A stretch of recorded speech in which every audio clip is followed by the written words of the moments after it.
Okay, Cameron, let's start with last year a little bit. We're going to talk about a championship that snuck up on you and snuck up on all of us. It was a crazy weekend for you at New Jersey. I want to start with that.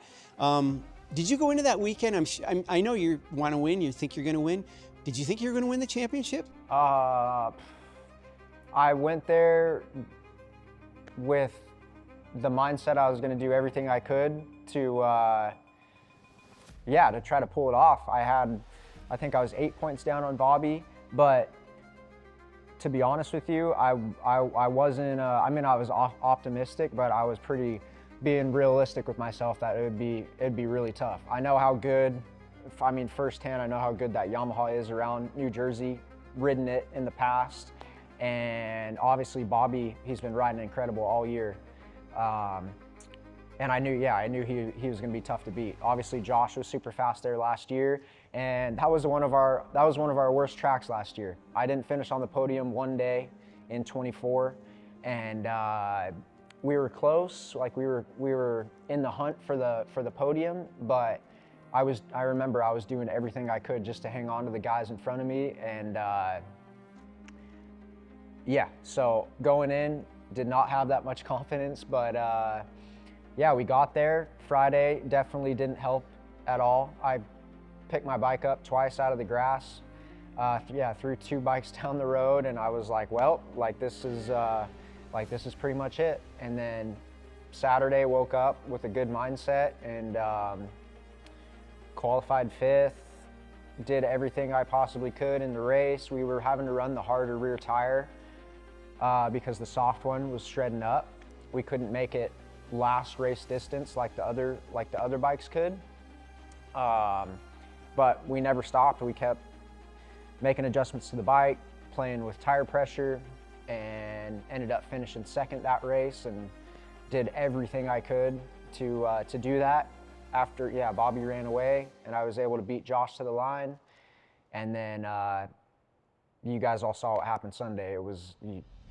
It's like at some points in the year, I felt like we had no luck.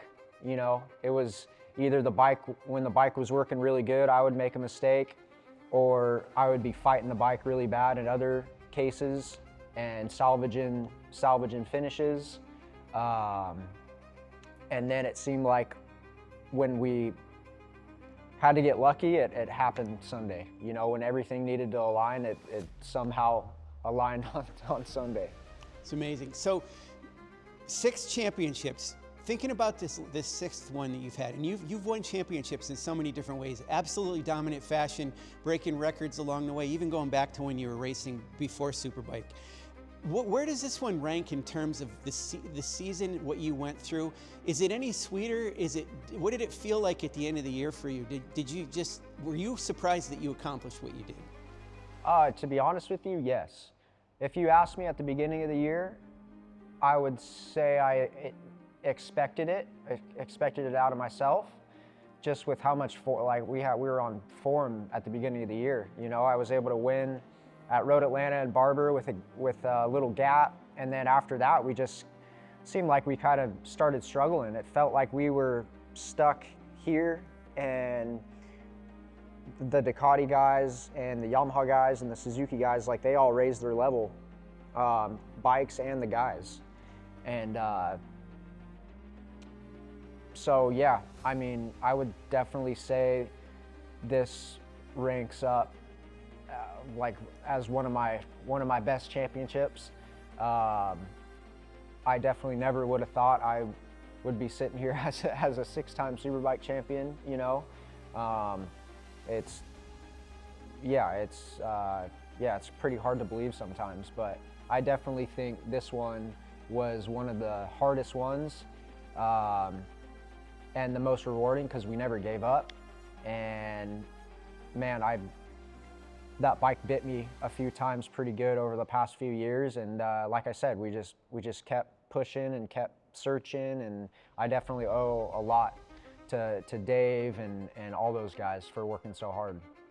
So you're kind of in rarefied air. You're one of only 2 Ducati riders, Superbike riders in our paddock that won a championship, has the #1 plate, and is going to a different brand. Ben Bostrom was the other one, and it was on, with Ducati. There was also Thomas Stevens, but I'm talking about the Ducati brand.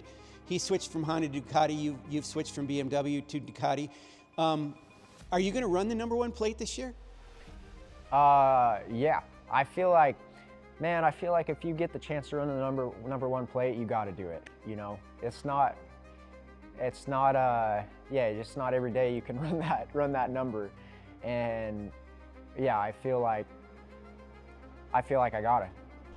Tell us about the Ducati brand. It's iconic around the globe. I mean, just saying the name, it's like, you know, people, there's a certain level of attention to it.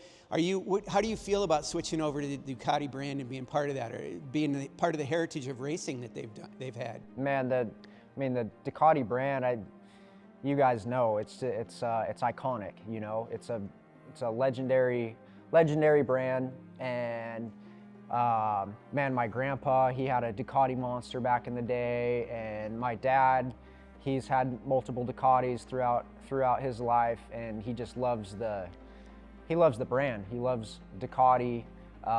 He's a big fan of Geraldo Ferracci, which is pretty cool. So he's just as excited as I am to get on this bike and get with this group. And man, Zemke's been an ambassador for Ducati for the past 9 years, and he said nothing but good things about him. And man, it's only been a couple days meeting these guys, and they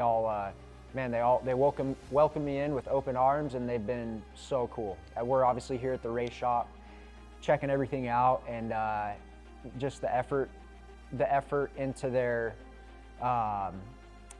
the shop and the racing department is pretty incredible. I know you've heard this. I've heard it a bunch. A lot of people, even street bike riders, will say this. They say that the Ducati V4 R is an easy bike to ride. Now, that's all relative. Of course, racing a bike and riding it are two different things, but there's a lot of things that seem to be good about that bike. I don't know, you haven't ridden the bike yet, you're going to. What are your thoughts going into it? Are you excited to see how it feels on that motorcycle? To be honest with you, Sean, I don't know if I've ever been this excited to ride a motorcycle. Like, I'm like just thinking back, and I know I was really excited when I first got on the Superbike. I was scared out of my mind. This was back in my Yamaha days when I was going from the 600 to the Superbike. But I remember I was so excited to ride that Superbike, and I'd say this ranks right up there, if not more. You know, I saw what Josh did on the thing the last couple years, and man, there's been some times he's been able to just ride around the outside of me. So I want a taste of what that bike can do. You know, I've obviously sat on the previous generation. I've sat on the new one in the stock form, and they're impressive machines. It's a race bike for the street. You know, so I can't wait to throw my leg over just the stock one, and obviously that race bike. I think I heard that they're going to be giving you a 450 to ride around Area 97. Is that what we call that? Yeah. Yeah. Talk about, you're going to ride some moto on a Ducati a little bit too, aren't you? Yeah, that's another thing that's really cool. I grew up riding and racing a little motocross. I've always ridden motocross, and yeah, I love dirt bikes. I'm a big fan of supercross and motocross, and that's another really cool thing that Ducati's doing this year. They brought the new 450 has come out. They partner with, obviously, Red Bull TLD is the supercross team with those guys, and that's going to be so cool to see and see how they do. And that new Desmo looks incredible. I can't wait to ride that thing too. Also, we understand you're going to go over to Portimao and ride the bike, and your old teammate will be there too, I think, Marc Marquez. You guys are both on, I guess, reunited on a brand that you were together with KTM. Now you're together with Ducati. Are you excited about that part of it as well? Like I said, just the effort Ducati's putting in for MotoAmerica and myself is, I feel, man, I'm just grateful for the opportunity. It's so cool. Like they're gonna send me over to Portimao to test the bike. I think mid to end of January, and like, to be honest with you, I didn't really think I was ever going to go back to Europe. And to be able to go back and yeah, be able to swing a leg over the new V4 is going to be really fun. And to ride Portimao again, because, man, that was one of my favorite tracks over there. And that was one of the tracks that we actually got to test at and spend some time at, and I felt pretty good over there. And to ride that track on a full-blown superbike compared to the little Moto2 bike is going to be fun. When you went to New Jersey, did you was it in the works for you to join Ducati? Were you aware of it before that? And like I said, talk about it freely, and we'll see if we can work with it. But tell us about the process. Obviously, Jake's involvement with Ducati. Give us a little bit of what that was all about, how that got started. Yeah, so going into Jersey, we knew the team wasn't going to continue, Tytler's, and so yeah, Jake and I told Jake just to go kind of, see what's out there, and I know he's talked to Bobby quite a bit over the last couple years, and yeah, we were kind of talking to everybody and just kind of seeing what the best option is, and man, we sat down and I was just like, man, I don't really know like how much longer I'm going to be racing, I don't see myself retiring anytime like super soon or anything, but like you never know. Like I want to be on the the best bike, the best team, and give myself the the best shot. And when I'm winning, I'm happy. I'm happy at home. I'm happy at the races. It's a good time. And Sunday morning we signed the letter of intent and went racing. Like it was. Honestly, it felt good though that I had something signed for the following year, especially after getting the news Tytler's wasn't continuing. And yeah, it was a little bittersweet because I had a great relationship with those guys at Tytler's. I worked with all those guys the last 3 years and had a lot of good times with them. And but man, just from the outside looking in, this program is so impressive. I see what that bike does on track. I see, just their effort at the track and how professional they look, and something I definitely want to be a part of. One of the things I want to ask you, so I've been living in mortal fear the past couple of years, and I haven't ever told you this because you don't need the pressure, but I was so worried you were going to retire because, school of hard knocks a little bit. It's been a tough couple of years, notwithstanding the fact that you won the championship. I thought you were going to walk away from it. It feels like now that you're doing this, do you feel a resurgence in your career? Are you re-energized? After my heel injury, and especially the previous season, I got beat down and torn up pretty good a couple times. And then after my heel injury, like you would think like this dude's probably over it, but for whatever reason, like the heel thing just, dude, it was so irritating and like motivating. And coming back from that, yeah, worked hard last off season and came out just ready to rip this year.